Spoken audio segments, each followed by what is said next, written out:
Gracias por traernos a este lugar. Sabemos que es tu providencia, tu cuidado sobrenatural que muchas veces no entendemos, no vemos, pero que está ahí. Tú nos cuidas, Señor, y nos atraes a ti con brazos y cuerdas de amor. Y te pedimos en esta noche que tú nos hables, que tú nos exhortes, que tú nos abras los ojos para que podamos verte, para que podamos conocerte, para que podamos vivir para ti. Señor, te pedimos, por favor, abre nuestros oídos, llama nuestros corazones. Te pido por cada joven, por cada chica que está aquí, que no se distraigan, Señor, con cualquier cosa que está a su alrededor o con algún compromiso que tiene después. Padre, que hoy tú seas el centro para ellos. Te lo pedimos. Te pido que me des gracia para comunicar tu palabra en esta noche. En el nombre de Jesús. Amén. Amén. Muy bien. Desarrollando este sermón, en la plática del día de hoy, le cambié varias veces el título a este sermón hasta que llegó a ser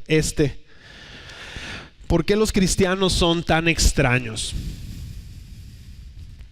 ¿Por qué los creyentes son tan extraños? Yo creo que eso es mejor que ¿por qué los cristianos somos tan bizarros? Porque muchos no saben qué es bizarro. Pero bueno, voy a utilizar mucho esa palabra, así que acostúmbrense. Hoy en día, chicos, muchas personas que no conocen a Dios tienen ciertas ideas de los cristianos. ¿Están de acuerdo? Tus compañeros, tus amigos, tus familiares, mucha gente a tu alrededor tiene ciertas ideas de qué es un cristiano. Para muchos, los cristianos son personas extrañas, personajes bizarros, criaturas mitológicas, gente que salen fuera de sus parámetros. Para muchas personas, cuando se topan con un verdadero cristiano, muchas veces se quedan con el signo de interrogación sobre la cabeza de ¿por qué es así? ¿Por qué habla así? ¿Por qué cómo se comporta de esa manera? ¿Por qué toma esas decisiones? ¿Por qué hace eso? Para muchas personas, la forma en que viven, muchos de los que se dicen verdaderos cristianos, es algo arcaico, es algo antiguo. Es algo extraño para muchos o algunos, para muchos es una manera de vivir muy retrógrada. Viviendo como si fuéramos medievales o como si fuéramos de la era victoriana, con principios y valores muy pero muy antiguos.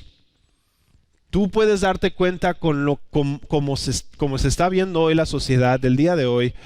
Y si tú no eres, voy a decir la palabra en diminutivo, si tú no eres progresista, si tú no estás viendo a favor del matrimonio homosexual o del feminismo o de todas estas corrientes, tú eres visto como retrógrada. Por lo tanto, los cristianos somos vistos como retrógradas. Y cuando se topan con uno, cuando dice, yo creo en que la mujer fue creada para ser ayuda idónea del hombre, imagínate que tú digas, chicas, imagínense que ustedes digan eso en sus universidades. Sería interesante, ¿no? Sería interesante que enfrente de todas tus compañeras feminazis empieces a decir, yo creo que el rol de la mujer estipulado y dado por Dios es el de ser una ayuda idónea para el hombre. Olvídate. Es lo último que puedes decir en tu escuela. Estas ideas salen de lo que alcanzan a ver los que no creen en Dios, de los que son hijos de Dios. Muchas de estas ideas de cómo nos catalogan o cómo ven o cómo nos empiezan a criticar es por lo que ellos ven de lo que nosotros vivimos en nuestro día a día. Lamentablemente no todo el mundo tiene la misma idea de los cristianos porque no todo el mundo vive su vida verdaderamente a la luz de la palabra. Y los que somos cristianos, chicos, no es como que nos ponemos a hacer y decir cosas intencionalmente para llamar la atención del mundo. No es nuestro propósito ese. Nuestro propósito no es llamar la atención de los demás a través de decir yo creo en el diseño divino del matrimonio. No es como que nos proponemos ser los payasos del mundo para que los demás se rían de nosotros. Nuestro objetivo no es ser bizarros como lo es para muchos hipsters el día de hoy. ¿Sí? Para muchos hipsters ese es su modus operandi, esa es su razón de vivir. Quiero ser diferente al resto. Los cristianos no vivimos para ser diferentes al resto. No queremos hacer eso, simplemente por naturaleza nos toca hacerlo. Recuerdo mucho una canción cuando yo era joven, una canción de un grupo de rock que se llama Radiohead, que es muy famosa esa canción, la canción se llama Creep. Y yo recuerdo muy bien cuando yo estaba más joven como muchos de mis compañeros la tarareaban, la cantaban, la vitoreaban, la gritaban, porque la canción habla de desamor, habla de un chico que está enamorada de una chica que dice que es especial, y lo dice con una grosería, ¿verdad? Dice que es muy especial, dice, pero que él es un bicho raro. Y su canción, el coro de la canción es: soy un raro, soy un raro, soy un raro, soy un raro. ¿Sí? Entonces ese lema yo lo recuerdo muy bien porque cuando yo estaba en la escuela, pues todos los que eran raritos, este era su himno, ¿sí? Era su himno y decían: soy raro, soy raro, soy raro, esperando que eso le llamara la atención a la chica que les gustaba, ¿no? Pero pues no, nunca funcionaba, ¿no? Nunca funcionaba, ¿sí? Pero de esta manera no es como vive el cristiano, con el deseo, con el afán de simplemente llamar la atención por decir somos unos raritos. No es la razón de vivir de los cristianos ser raros. Como cristianos no nos sentimos orgullosos de que el mundo nos catalogue como los raros o los bizarros de este mundo, sino que nuestra manera de vivir, chicos, la manera de vivir de un cristiano por naturaleza es extraña a los ojos del mundo. La manera en que nosotros vivimos, si nos adecuamos a lo que dice la palabra de Dios, es extraña al resto del mundo. Sobre todo si todo el mundo está viviendo de una manera o de otra. Cuando todo el mundo vive en desenfreno, tú dices: yo no quiero vivir en desenfreno. Si eres cristiano. Y eso al mundo, como vamos a ver en esta noche y en este pasaje, le es extraño. En la predicación del día de hoy quiero hablarles de algunos rasgos de por qué somos extraños, de por qué nuestra manera de vivir como creyentes llama la atención del mundo. Hace que el mundo voltee a ver y que se sorprenda, pero después te odie. Vamos a 1 de Pedro 4, 1 al 5. No me quise meter con el versículo 6 porque no me voy a meter en debate, ¿sí? Digo, si tú has leído mucho la Biblia, sabes por qué no me voy a meter en el versículo 6. Capítulo 1 al 5 de 1 de Pedro, ¿sí? Capítulo 4. Por tanto, puesto que Cristo ha padecido en la carne, armaos también vosotros con el mismo propósito. Pues quien ha padecido en la carne ha terminado con el pecado, para vivir el tiempo que le queda en la carne, no ya para las pasiones humanas, sino para la voluntad de Dios. Porque el tiempo ya pasado os es suficiente para haber hecho lo que agrada a los gentiles, habiendo andado en sensualidad, lujurias, borracheras, orgías, embriagueces y abominables idolatrías. Y en todo esto se sorprenden de que no corráis con ellos en el mismo desenfreno de disolución, y os ultrajan. En algunas versiones dice: y os maldicen. Pero ellos darán cuenta a aquel que está preparado para juzgar a los vivos y a los muertos. Este es el pasaje que vamos a estar viendo. Y de aquí vamos a sacar los rasgos por los cuales como cristianos somos extraños. Somos extraños al mundo. Y este pasaje nos enseña un poco de esto, ¿sí? Y yo quisiera darles el primer rasgo, el primer punto de por qué somos raros. Y el primer rasgo que pude encontrar o que pude desarrollar en esta predicación es que los cristianos sufren con Cristo por luchar contra el pecado. Y esto no lo hace cualquier otra persona más que los cristianos. Voy a explicar un poquito más. En este pasaje, Pedro les estaba escribiendo a un grupo de cristianos que estaban experimentando persecución. Pedro les escribe a un grupo de creyentes que estaban experimentando ser vituperados, ser atacados, ser encarcelados, incluso ser asesinados por el nombre de Jesucristo. Por los cuales él les escribe una carta llenándolos de ánimo, y ustedes pueden leer Primera de Pedro, y habla mucho acerca de las adversidades en este mundo. Te lo puedo recomendar si quieres leer un poquito más.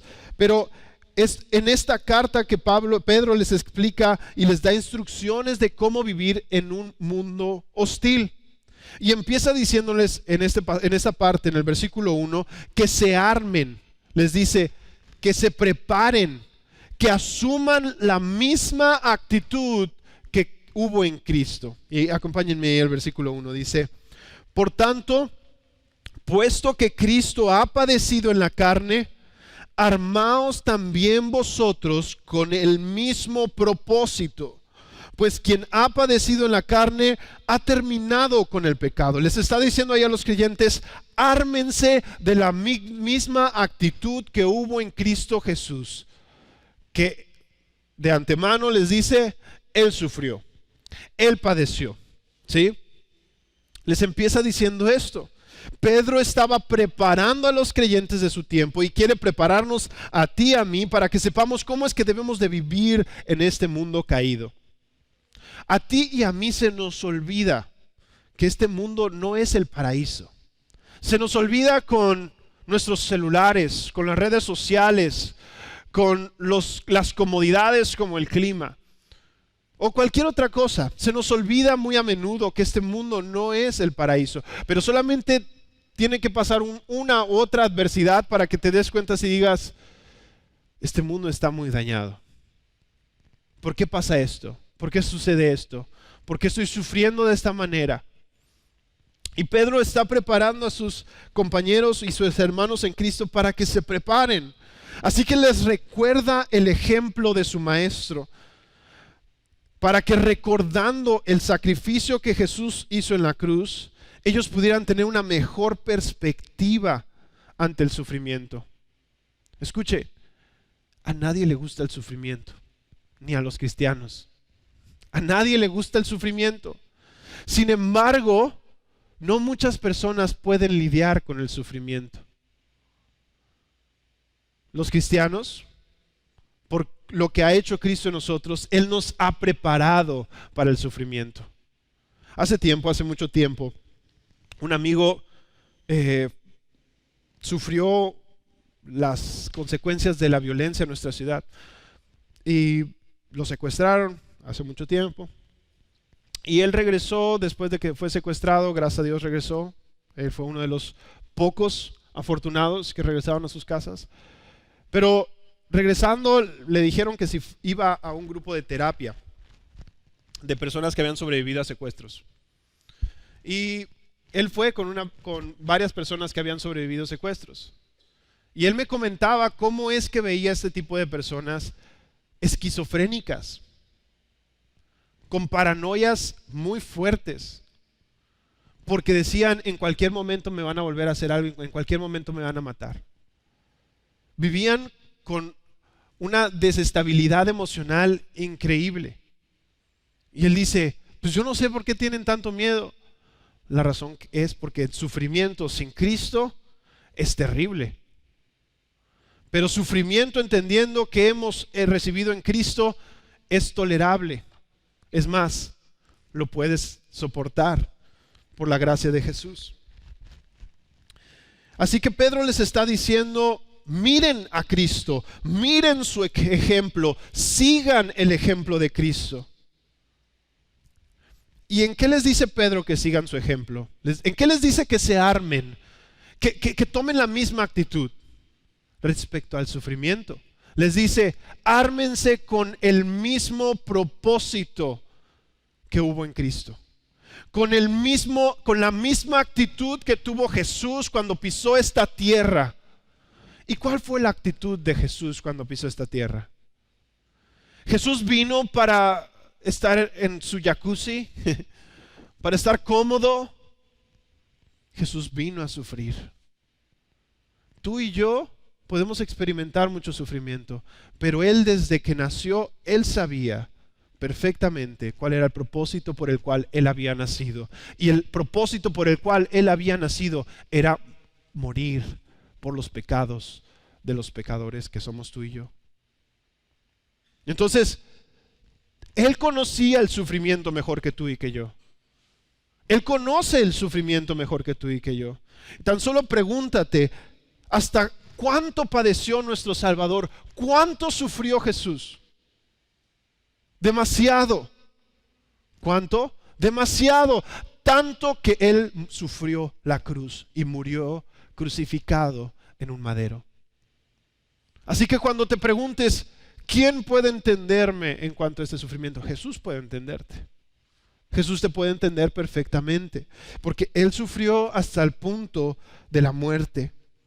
Y cuando Pedro habla del padecimiento en este versículo, se está refiriendo específicamente a la muerte de Jesús. Y les está diciendo a sus compañeros y a sus discípulos, a los demás que son cristianos, les está diciendo, ármense de esta misma actitud. Tomen su cruz y sigan al Maestro. Y cuando decían esa frase en el Nuevo Testamento, no estaban diciendo, ponte un collarcito con forma de cruz. No estaban diciéndoles eso. Todos en ese momento, todos en ese tiempo, en el tiempo de Jesús, sabían que cuando decían la expresión, toma tu cruz, significaba muere. Porque la cruz era un medio de tortura y de asesinato en aquel tiempo.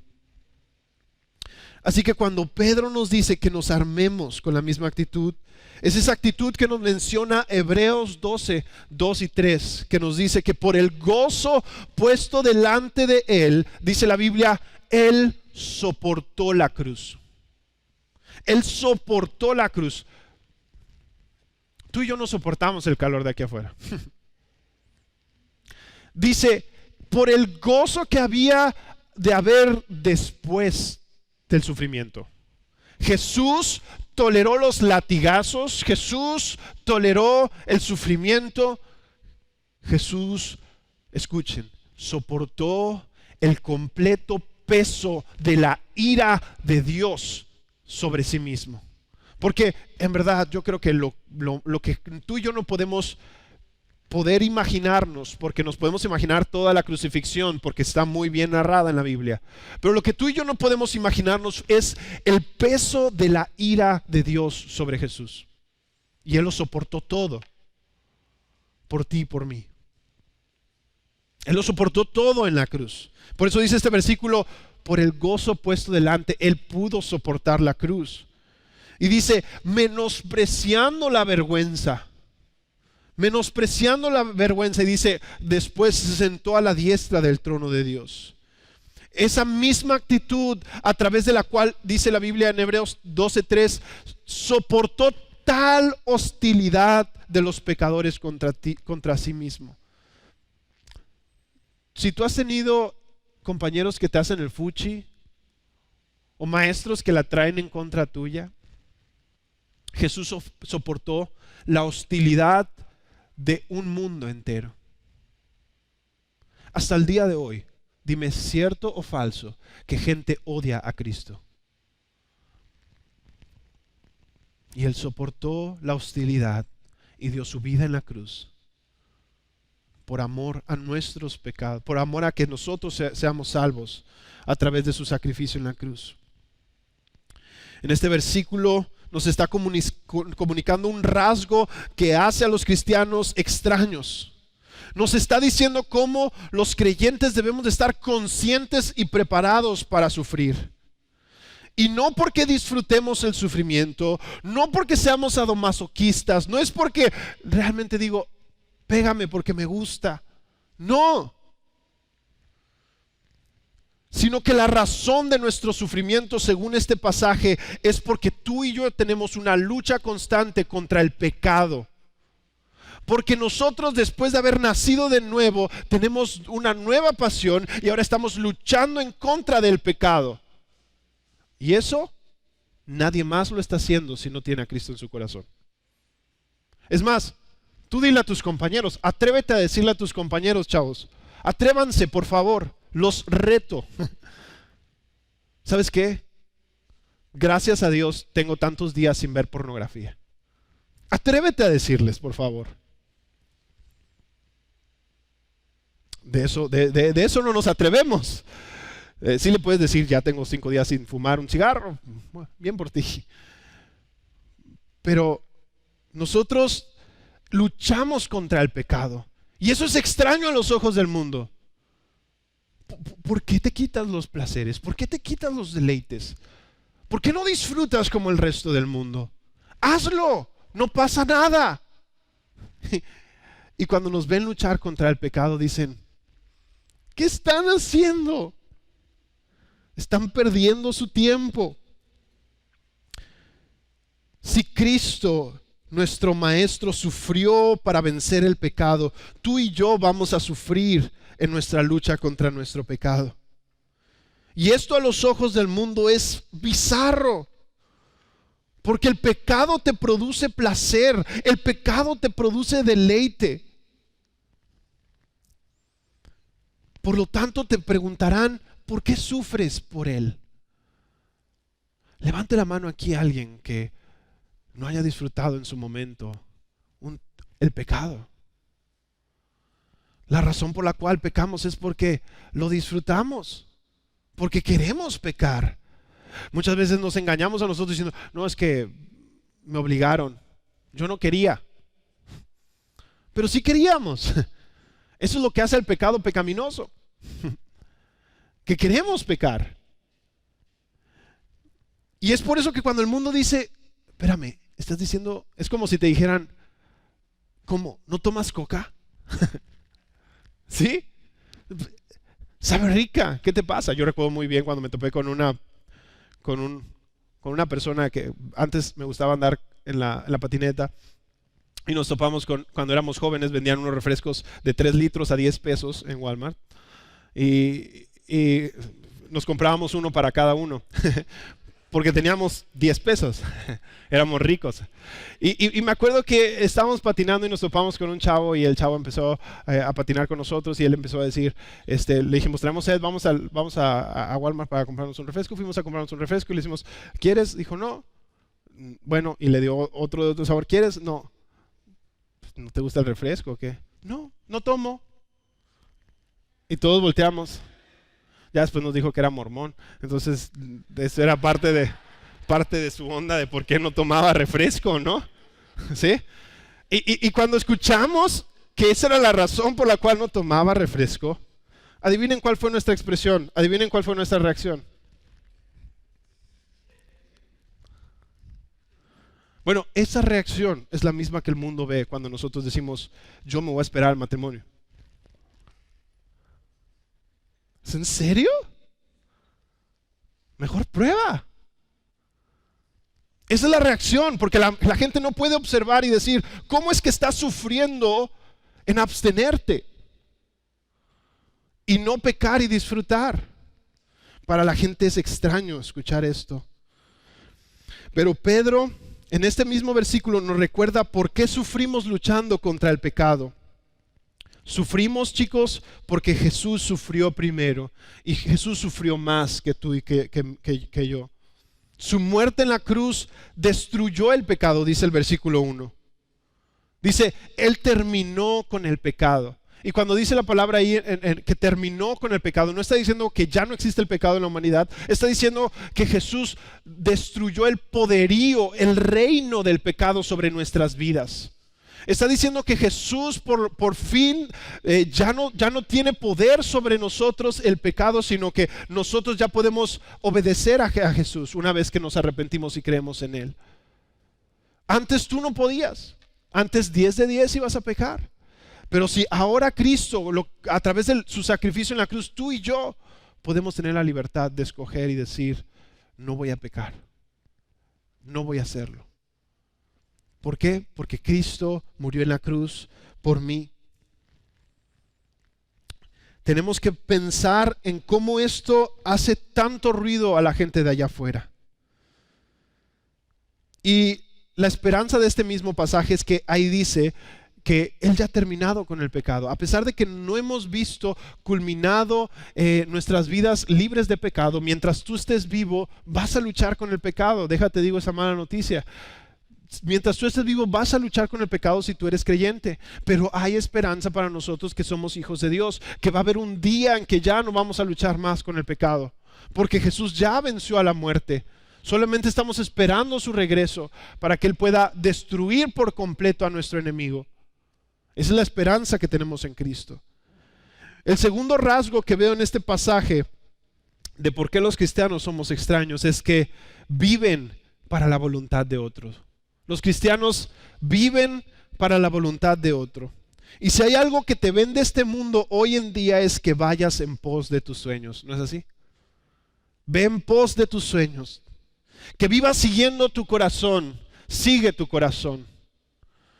¿Cuántos de aquí de las chicas les encantó la película de Frozen? Un éxito. Ya no es la típica princesa Disney.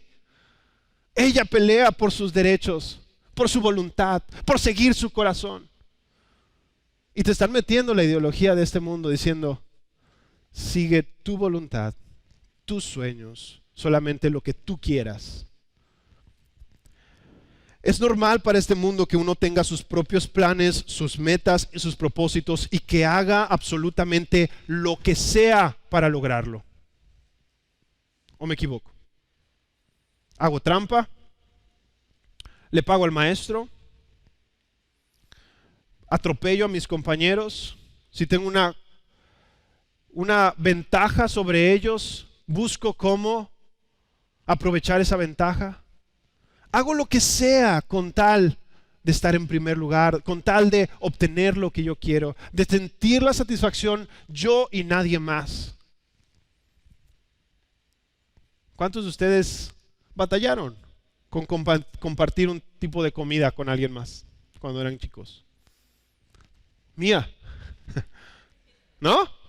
No te la comparto. Está en nuestro ADN de pecado que no queremos compartir. Y cuando el mundo se topa con personas que viven completamente empeñadas en hacer la voluntad de otra persona, el mundo los mira con extrañeza y dice, ¿vives para la voluntad de otra persona? ¿Todo esto que estás haciendo no es para ti, sino para alguien más? ¿Qué estás haciendo? Nos mira como si fuéramos lunáticos. Recientemente le preguntaron, no sé si aquí hay alguien que le gusta el básquetbol, pero recientemente fueron las finales de básquetbol de la NBA y después de un partido le preguntaron a uno de los basquetbolistas, ¿por qué estás jugando lesionado? ¿Qué estás haciendo jugando lesionado? O sea, ¿no estás pensando en que puedes echar a perder el resto de tu carrera jugando esos 2 o 3 partidos que quedan lesionado? Y a lo que este jugador dijo que él estaba jugando para proteger el legado de uno de sus compañeros. Dijo, ¿por qué juegas lesionado?, le preguntaron. Y dijo, yo estoy jugando para preservar y para mantener el legado de mi compañero.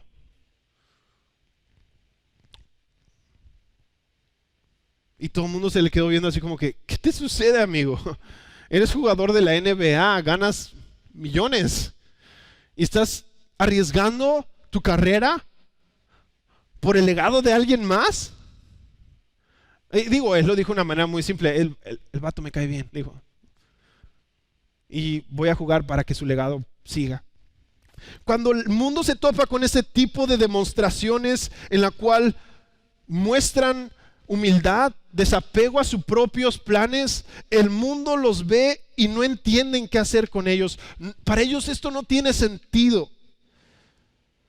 Y la razón por la cual para el mundo esto no tiene sentido, ejemplos como este no tienen sentido, es porque vivimos en un mundo hiperindividualista. Todo tiene un significado para mí y en el cual me va a hacer a mí una persona diferente, única, singular. Todo, absolutamente todo, aún como yo me visto, es lo que me hace a mí. O sea, ser yo único, original. Así que cuando el mundo, chicos, ven vidas que viven completamente para la voluntad de alguien más, les saca de onda. Dicen, ¿qué es esto? Les lavaron el cerebro. Por eso hacen eso. Por eso viven para la voluntad de alguien más, porque les lavaron el cerebro. Y el versículo 2 dice precisamente esto, que ya vivimos para otra voluntad. Versículo 2 dice, para vivir el tiempo que le queda en la carne, no ya para las pasiones humanas, sino para la voluntad de Dios.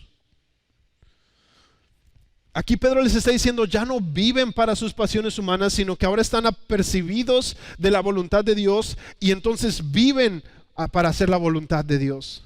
En este pasaje nos muestra que cualquier persona sin Cristo, cualquier persona que tú tengas, cualquier amigo que tú tengas que no tiene a Cristo, vive para sus pasiones humanas. Solamente hay dos maneras de vivir en este mundo. Una que vive para la voluntad de Dios y una que vive para sus propias pasiones humanas. Solamente hay dos tipos de vidas. Aquí no te dejan más opciones. Así que si tú no estás viviendo para la voluntad de Dios, tú estás viviendo para tus propias voluntades, para tus propias pasiones, para tus propios deseos. Pero vivir para pasiones de otro es algo que es extraño a los ojos del mundo. Y chicos, todos los que estamos aquí, todos los que no conocíamos a Cristo, antes vivíamos para estas pasiones. Cuando tú ves a un cristiano, muchos llegan y ven, algunos cristianos dicen, no, pues estos son monaguillos, ¿eh? Estos son perfectos, estos flotan, estos no hacen nada, no rompen ni un plato. Pero en verdad, si yo te dijera la vida de muchos de nosotros, de lo que éramos antes de conocer al Señor, te sorprenderías. Porque antes vivíamos para nuestras pasiones, antes vivíamos de esa manera, disfrutábamos vivir en nuestras pasiones en el tiempo que éramos pecadores y Cristo nos salvó. Y ahora nos damos cuenta de que eso era pérdida de tiempo. Pero eso era antes y ahora hay un después. Es como si tú tuvieras dos volúmenes de la misma historia. El volumen 1 es toda nuestra vida sin Cristo. Y el volumen 2 es nuestra vida ahora en Cristo. Y para nosotros el volumen 1 no vale la pena contar ni recordar. Pero sí vale la pena contarte lo que el volumen 2 está haciendo el Señor. Todos los que tú ves aquí que conocen hoy a Dios, antes no le conocían y vivían para sus propias pasiones. Fíjense cómo dice este pasaje. Para vivir el tiempo que nos queda en este cuerpo. Al parecer este autor y al parecer estos cristianos entendieron que no les quedaban 1000 años. Entendieron que no tenían 100 años por delante y entendieron que les quedaba poco tiempo y el poco tiempo que tenían no querían aprovechar para hacer la voluntad de Dios. Hubo un tiempo en los que ahora que vivimos para Cristo, antes vivíamos para nuestras pasiones. Y la única cosa que nos hizo cambiar de prioridades fue la cruz de Cristo. Lo único que hizo cambiar a mí mi vida de mis pasiones y de mis deseos fue la cruz de Cristo. El sacrificio de una persona que yo no amaba, que yo no me estaba interesado en él, sino que yo lo rechazaba y yo huía de su voluntad. Saber que esa persona murió en esa cruz conscientemente de mí y de lo que yo hacía en su contra para salvarme a mí de mis pecados. Eso cambió mi vida. Eso cambia nuestras vidas. Chicos, deseo que entiendan que no es que los cristianos jamás hayan probado los deleites de este mundo. A veces las personas ven a un cristiano y piensan, pobrecitos, no han experimentado nada. No es así, porque el versículo 3, fíjense lo que dice. Porque el tiempo ya pasado os es suficiente para haber hecho lo que agrada a los gentiles, habiendo andado en sensualidad, lujurias, borracheras, orgías, embriagueces y abominables idolatrías. Dice, este era nuestro pasado. Y hay otro pasaje en Corintios donde dice toda una lista de pecados. Dice, lo que eran antes muchos de ustedes. La Biblia nos deja claro que ninguno nació santo, que ninguno nació perfecto, que ninguno nació haciendo la voluntad del Padre, sino que todos nacimos haciendo nuestras propias voluntades. y las experimentamos, y es por eso que solamente requiere un milagro para que tú dejes de vivir por tus propias pasiones. Porque no sé si lo has intentado, pero si tú has intentado vivir por otra cosa que no sean tus pasiones, es muy difícil. Si no es que es imposible. No es que no sepamos nada al respecto, sino que una vez que hemos probado de esa agua viva, una vez que hemos probado de la gracia de Dios, ese favor que no merecíamos, una vez que hemos experimentado su misericordia, nos damos cuenta que ninguna de nuestras pasiones verdaderamente vale la pena vivirlas para ir a un infierno. Nuestras nuevas pasiones, chicos, nos hacen vivir para otro, para otra persona. Y esto es extraño a los ojos del mundo. El mundo no entiende por qué vivimos para hacer la voluntad de otra persona. Sobre todo cuando nuestra manera de vivir choca con la manera de vivir de los que están a nuestro alrededor. Con todos los que viven alrededor haciendo sus propias pasiones y sus propios deseos, choca cuando tú estás haciendo la voluntad de otro. No sé si les han preguntado, chicos, pero no sé si les han preguntado por qué vas los sábados a la iglesia. Hay muchas cosas buenas que hacer en sábado a las 6 de la tarde. No cabe en sus cabezas decir, ¿cómo pierdes el tiempo en eso? Y para nosotros que conocemos a Jesús decimos, no entendemos cómo vale la pena vivir por cualquier otra cosa que no sea esto. Pero es porque nosotros hemos conocido a nuestro Salvador. Y tercer rasgo que veo en este pasaje de por qué los cristianos son extraños a los ojos del mundo, es porque corren al lado opuesto. Corren hacia el lado opuesto. No sé si les ha pasado, pero cuando ves pasar un carro o cuando ves un carro ir en contrarruta en una avenida, en una calle que sabes que es sentido contrario, ¿sí les ha pasado? ¿Qué empiezas a pensar? ¿Qué onda? ¿No sabe?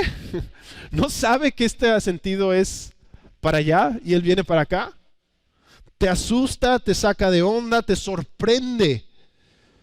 Tal cual como este carro que va en contra, así nos vemos tú y yo cuando vivimos vidas verdaderamente cristianas ante los ojos del mundo. Así nos vemos que todos, no, para allá, no, para allá, para acá, va para allá es el sentido. Todos vamos para allá, todos hacemos esto, todos hablamos de esta manera. ¿Por qué estás viéndote para acá si es para allá? Así nos ve el mundo. No tiene sentido para ellos. Y se preguntan, ¿no sabe este chavo que esto es normal? Recuerdo que los chistes eran subidos de tonos al punto que me decían, Sam, aquí tengo la llave de tu cinturón de castidad. Así eran las bromas de pesadas en la universidad, decir, pues vamos a bromear con este chavo que no vive como nosotros vivimos. Porque para el mundo es extraño, chicos, que no corras hacia las mismas pasiones y hacia los mismos deseos. Y vean cómo dice el versículo 4. Y en todo esto se sorprenden de que no corráis con ellos en el mismo desenfreno de disolución. Y os ultrajan. El mundo se sorprende de que no corramos hacia el mismo desenfreno. Se extrañan de que no corremos con ellos a embriagarnos. Se sacan de onda que no somos lujuriosos como ellos. Se sorprenden que no vemos las relaciones sexuales como ellos las ven. Se sorprenden que para nosotros aún el tipo de contenido hace que yo vea o no vea un programa de televisión. Somos anomalías en el sistema. Qué estirado, qué religioso, que no sabe que eso es normal, que no sabe que todo mundo lo hace. Tan solo atrévete a poner algo cuando pongan la bandera de orgullo de este mes. Tan solo atrévete a poner un comentario bíblico en tus contactos de Facebook. Tan solo hazlo y verás lo que sucede. para que recuerdes que no eres igual que ellos, para que recuerdes que no piensas igual que ellos. Pero preferimos el silencio en lugar de decir: esto es lo que somos, esto es lo que creemos, esto es lo que opinamos. Nosotros sabemos que el camino por el cual ellos van no es un camino de vida, sino es un camino de muerte, es un camino de destrucción. Vaya, muchos de ustedes o algunos de ustedes, Dios mismo los ha traído de ese camino de la destrucción. Algunos de ustedes ya heridos, ya golpeados por el camino de la destrucción. Chicos, el mundo no está caminando solamente al infierno. El mundo está corriendo al infierno. El mundo corre tras su propia destrucción. Pero cuando un hijo de Dios vive buscando hacer la voluntad de Dios en un mundo perverso, el mundo lo va a ver como una especie en extinción, como algo raro. ¿Por qué Twitter decide censurar campañas pro vida? Fuera de nuestra imaginación, ¿verdad? Libertad de expresión. Pero el mundo no es el amigo de los cristianos. Sí deseamos que ellos conozcan al Salvador, pero no es amigo de los cristianos. Es más,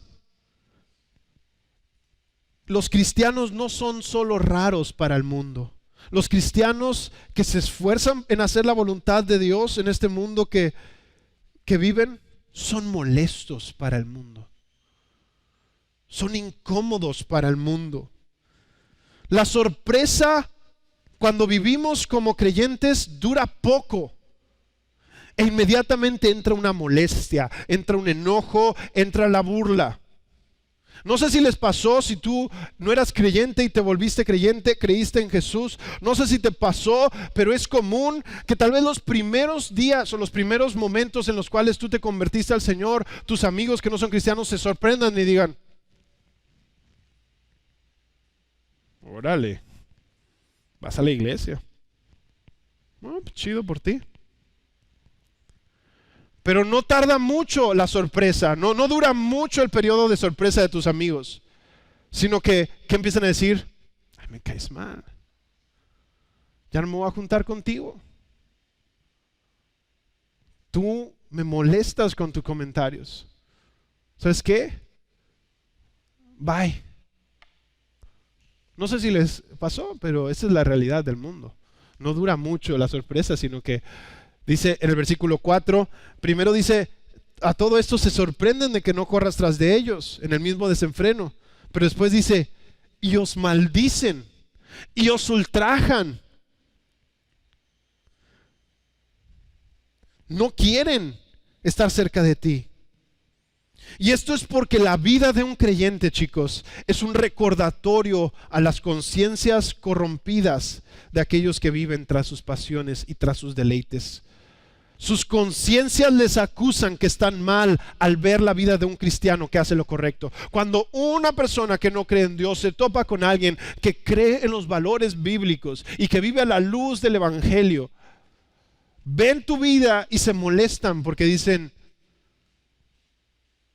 estoy mal, pero no quiero decirlo.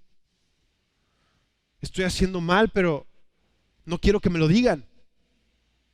No quiero ver que estoy equivocado, así que quítate, hazte a un lado. Es por eso que los cristianos han sido el grupo religioso más atacado en la historia de la humanidad.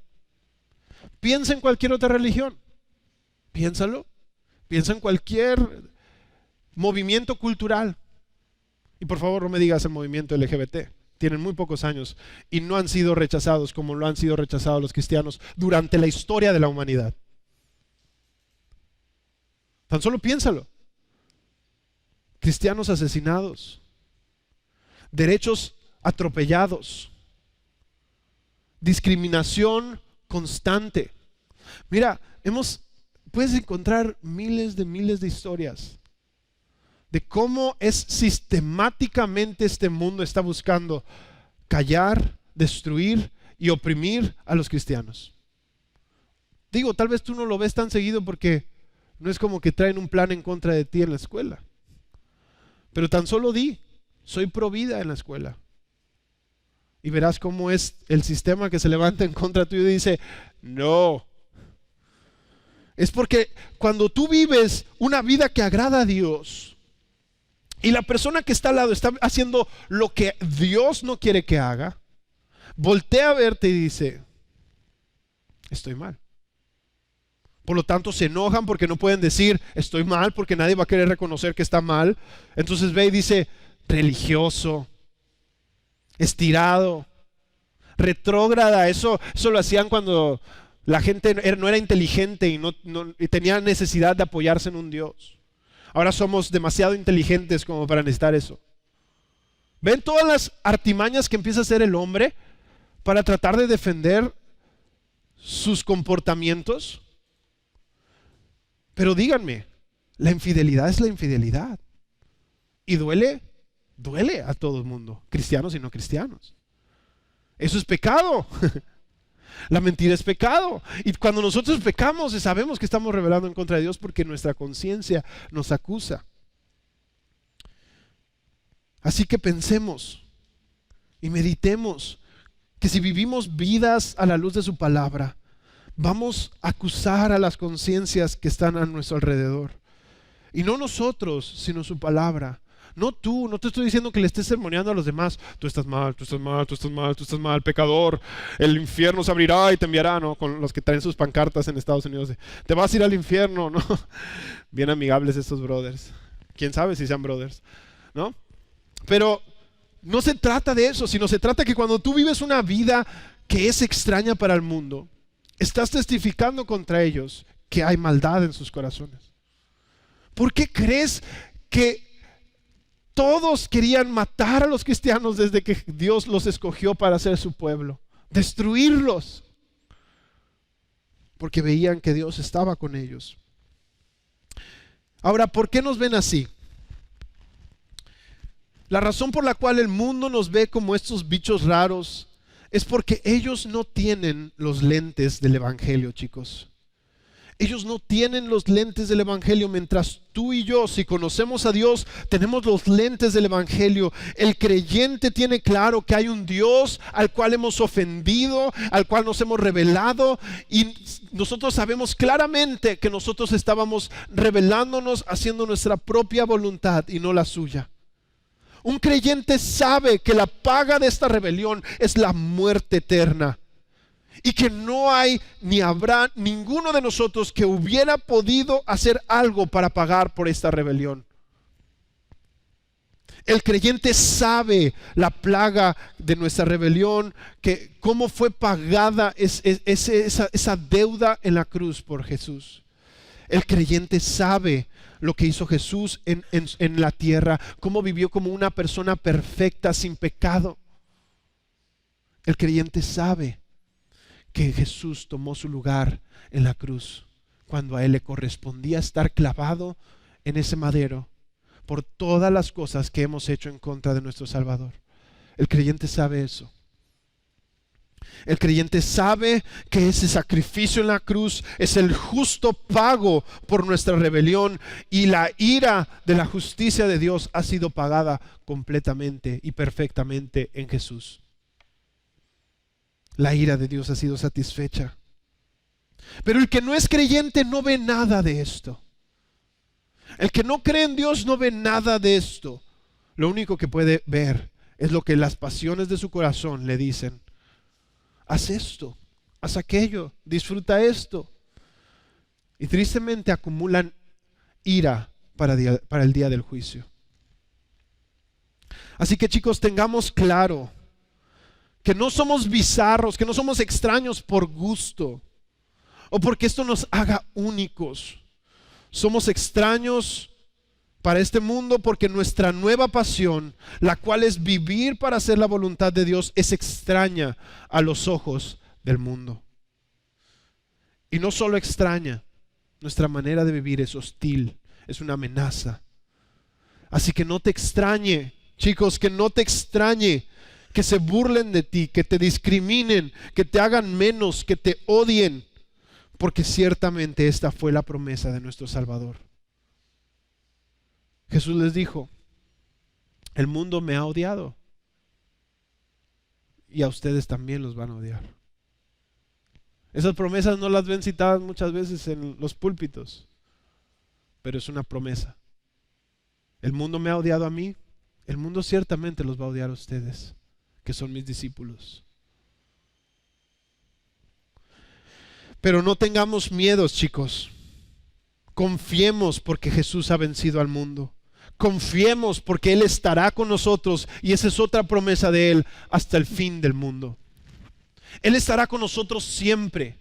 Y tú puedes ver el rostro de los creyentes en la palabra de Dios, que vivieron vidas a la luz de la palabra, irse muertos, apedreados, con una sonrisa al cielo.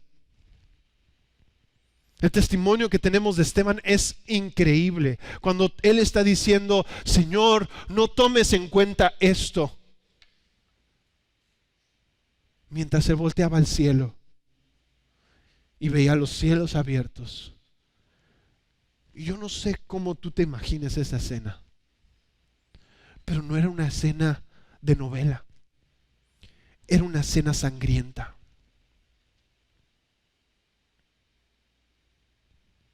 Alguien muriendo apedreado por decirles que eran pecadores y necesitaban arrepentirse de sus pecados.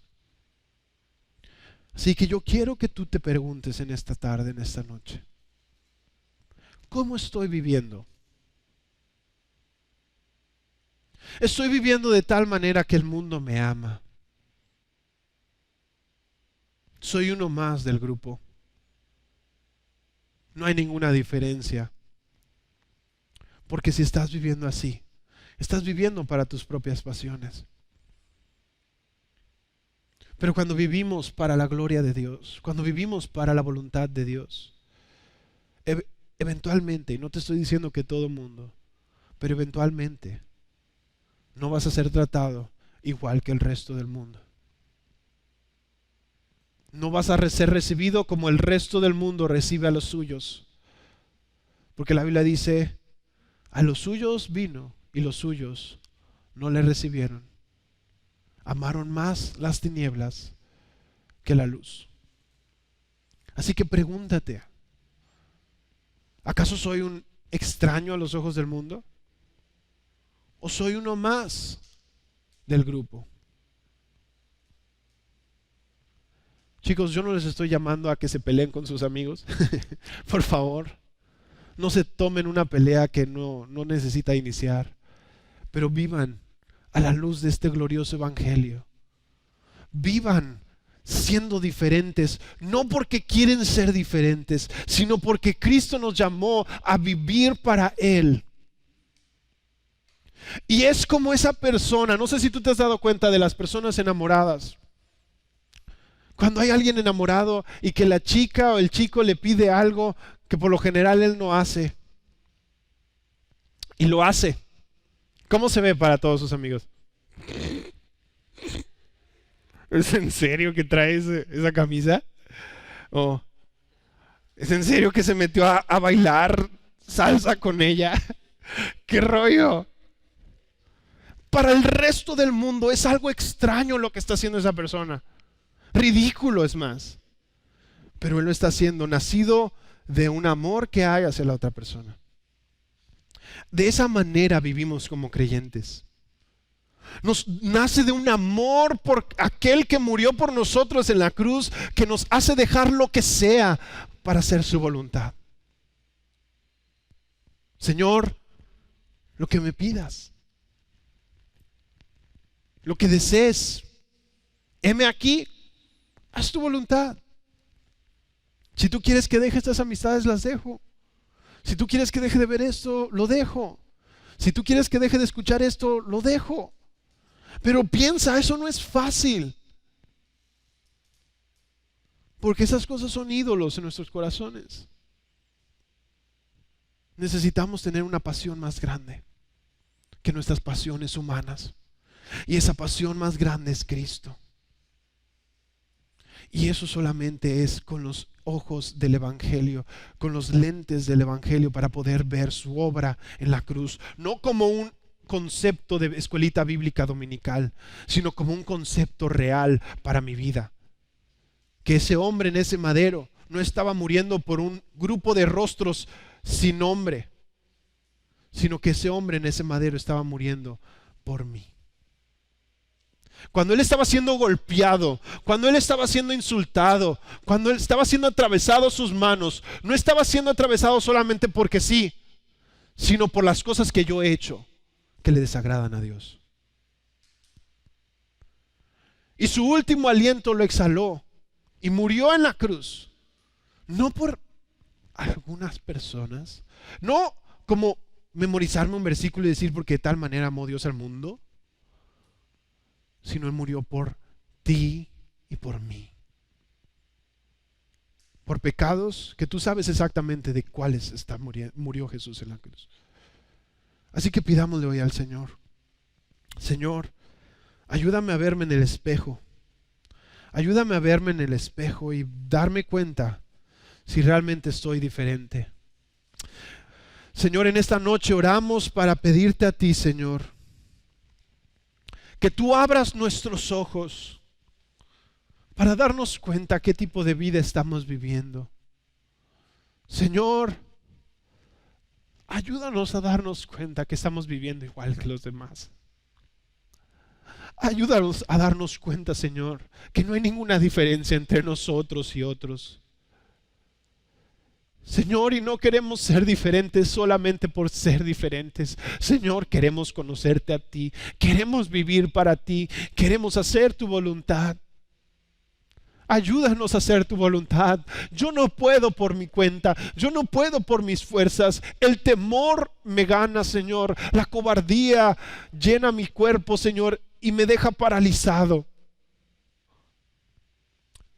Pero, Señor, si tan solo puedo ver tu rostro, si tan solo pudiera ver a ese hombre colgado en esa cruz que se llama Jesucristo, si tan solo te pudiera ver y pudiera ver que tú estás mirando hacia esta persona que realmente no vale la pena, Señor, las cosas cambiarían. Si tan solo yo pudiera ver que tú moriste por mí en la cruz. Te pido en esta noche que tú abras los ojos de los chicos de aquí y las chicas que aún no te conocen. Oro, Señor, para que tú abras sus ojos, que vean con cuán grande amor los has amado, Señor Jesús. Señor, que tú no te tomaste a la ligera su pecado, que tú no ignoraste su maldad, sino que tú la tomaste de frente y peleaste con ella de frente. Con tu propia vida. Diste tu vida por sus pecados para salvarlos a ellos de la eternidad sin ti. Te pido que les abras los ojos, Señor. Y aquellos que ya te conocen, yo oro, Señor, que cada vez podamos ser más como tú. Que cada vez, nacido de un corazón agradecido, vivamos, Señor, para ti. Vivamos a la luz de lo que nos indica tu palabra, perdonando a los que nos odian, Señor, amando a aquellos que nos aborrecen, no corriendo en pos de las pasiones de este mundo, sino corriendo en pos de tu voluntad. Señor, esto no es tarea sencilla y ninguno de nosotros puede decir con confianza: lo estamos haciendo en plenitud. Todos, Señor, bajamos nuestros rostros y reconocemos que hemos errado, que hemos fallado. Ayúdanos, ayúdanos, te lo pedimos. Te pido esto en el nombre de tu Hijo amado, Cristo Jesús. Amén y amén.